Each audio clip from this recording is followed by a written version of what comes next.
শান্তি কি এমনি এমনি আসে, নাকি যখন পকেটে পয়সা আর ভান্ডারের মিসাইল দুটোই শেষ হয়ে যায় তখন শান্তির বাণী একটু বেশিই সুমধুর শোনায়?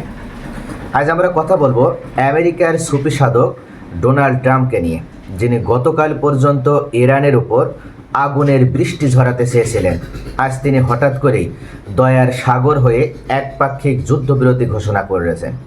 তেহরান থেকে ইরানের সর্বোচ্চ নেতার কার্যালয় থেকে বিদ্রূপের সুরে বলা হয়েছে, ট্রাম্প সাহেবের তসবি গোনার শখ হলো নাকি পেন্টাগনের গোদামে কেবল মাকড়সার জাল অবশিষ্ট আছে।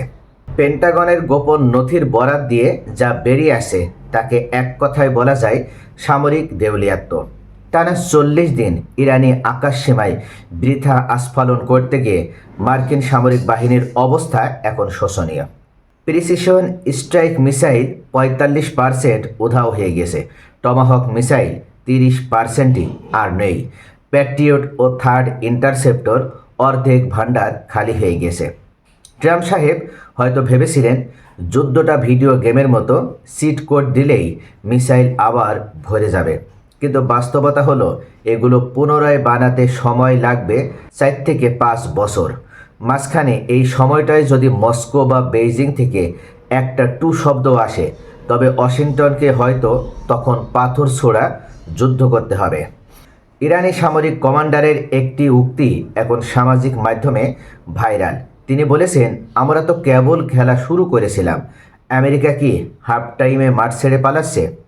আসলে পেন্টাগন বুঝে গেছে ইরানের রেভলিউশনারি গার্ডস আত্মসমর্পণ করার পাত্র নয়। এদিকে ড্রাগন রাষ্ট্র চীন আর ভল্লুক রাশিয়া আড়াল থেকে মুচকি হাসছে। তারা দেখছে এক ইরানকে সামলাতেই যদি বিশ্বের তথাকথিত 1 নম্বর শক্তির মিসাইল রিজার্ভ শূন্যের কোঠায় নামে, তবে তাদের সাথে লড়তে গেলে হোয়াইট হাউসকে হয়তো তাঁবু গুটিয়ে মঙ্গল গ্রহে পাড়ি দিতে হবে। ডোনাল্ড ট্রাম্প এখন বলছেন তিনি বিশ্বকে পরমাণু বোমার বিষাক্ততা খেতে বাঁচাতে চান। কি চমৎকার উদারতা, যেন বাঘ নিরামিষই হয়ে গিয়েছে। সে ছাগলকে ভয় পায় না, বরং ছাগলের জীবনের প্রতি তার খুব মায়া জন্মেছে। আসলে এই রাষ্ট্রটি সবসময় মিথ্যাচারের উপরে ভিত্তি করে গড়ে ওঠা একটা রাষ্ট্র, যে কারণে তারা প্রতারণার মাধ্যমে সৃষ্টি হওয়া ইসরায়েল নামক রাষ্ট্রটির উপর থেকে কোনো ধরনের সমর্থন তো ওঠায় না, উল্টো পেছন থেকে তারা অন্ধের মতো ইসরায়েলের প্রত্যেকটি কার্যকলাপকে স্বীকৃতি প্রদান করে। এই অবৈধ, অস্বীকৃত এবং ধিক্কৃত ন্যাক্কারজনক রাষ্ট্র ইসরায়েল তারপরও ইসরায়েলের হাতে আন্তর্জাতিক আইনের তোয়াক্কা না করে যে পারমাণবিক বোমাগুলো রয়েছে সেটা নিয়ে আমেরিকা কখনো টু শব্দও করে না। কেননা আমেরিকা জানে তারা একবার যদি সমর্থন উঠিয়ে নেয় ইসরায়েলের ওপর থেকে, তাহলে ইসরায়েল নামক এই অবৈধ রাষ্ট্রটির পতন ঘটবে। আর এ কারণে তারা চাই ইসরায়েলের জন্য হুমকি হতে পারে, ইসরায়েলের জন্য সমস্যা তৈরি করতে পারে এমন যে কোনো রাষ্ট্র, সেটা ইরান হোক, অন্য কোনো মুসলিম রাষ্ট্র হোক, তাদের হাতে কখনো পারমাণবিক বোমা থাকা উচিত নয়। আর এই উদ্দেশ্য থেকেই ইরানের উপরে একের পর এক এই অন্যায় যুদ্ধ চাপিয়ে দিচ্ছে নরপিশাচ এই দানব রাষ্ট্র আমেরিকা। আমেরিকা সবসময় মিথ্যারকে প্রশ্রয় করার মাধ্যমে নিজের পক্ষে ক্রেডিটটা নেওয়ার চেষ্টা করে এবং তার মূল উদ্দেশ্য থাকে, সে খুব ভালোভাবে জানে সে যেটা বলছে সেটা মিথ্যা বলছে, সে যেটা করছে সেটা চিটিং করছে। তারপরও অন্যরা সঠিক করলেও তাদের বিরুদ্ধেই সে বৃথা আস্ফালন করে।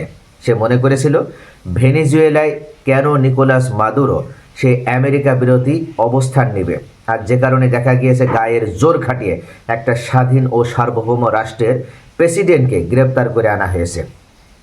সেম একইভাবে ইরানের বিরুদ্ধেও পদক্ষেপ নিয়েছিল, কিন্তু ইরান আর ভেনেজুয়েলা দুইটা ভিন্ন রাষ্ট্র হওয়ায় ইরানে এমনভাবে মায়ের খেয়েছে ডোনাল্ড ট্রাম্প যে হয়তো সে কখনো এই মারের কথা বলতে পারবে না। এমনকি এই ডোনাল্ড ট্রাম্প, এই ভণ্ড ডোনাল্ড ট্রাম্প, সে আসল সত্যটা চেপে ইরান থেকে যে মায়ের খেয়ে বের হয়ে গেছে সেটা প্রকাশ না করে বরং ইরানের প্রতি সে উদার হয়ে, ইরানের প্রতি সে সদয় হয়ে এই যুদ্ধবিরতি করেছে, এখন সেটাই প্রচার করছে। আসল সত্যটা হলো এটি একটি ডকুমেন্টেড সারেন্ডার এড়ানোর শেষ চেষ্টা। চীনের সাথে আসন্ন মহাযুদ্ধের ভয়, এবং শূন্য হতে যাওয়া মিসাইল রিজার্ভের লজ্জা ঢাকতে অনির্দিষ্টকালের যুদ্ধবিরতির নাম করে তারা আসলে রণে ভঙ্গ দিয়েছে। ইতিহাস সাক্ষী থাকবে 28 ফেব্রুয়ারি 2026 এক পরাশক্তি দম্ভ নিয়ে, অহংকার নিয়ে তার সামগ্রিক শক্তির উপরে আস্থা রেখে আকাশ কাঁপাতে এসেছিল, আর 40 দিন পর পকেটে হাত দিয়ে দেখল মিসাইল কেনার পয়সাও নেই, বানানোর সময়ও নেই। ইরানের জন্য একটি ছোটোখাটো জয় নয়, এটি আমেরিকার অজেয় তকমাটিকে জাদুঘরে পাঠানোর এক মহাকাব্যিক অধ্যায়। এখন ট্রাম্প সাহেবকে শান্তির জন্য নোবেল দেওয়া হবে, নাকি মিসাইল গুদাম পাহারার জন্য আলাদা সিকিউরিটি গার্ড রাখা হবে, সেটা সময়ই বলে দেবে। আপনার কি মনে হয় আমেরিকার এই মহানুভবতা কি আসলে রণক্ষেত্র থেকে পলায়ন নয়? আপনার মূল্যবান মতামত কমেন্টে জানান, আর চ্যানেলটি সাবস্ক্রাইব করে পাশেই থাকুন।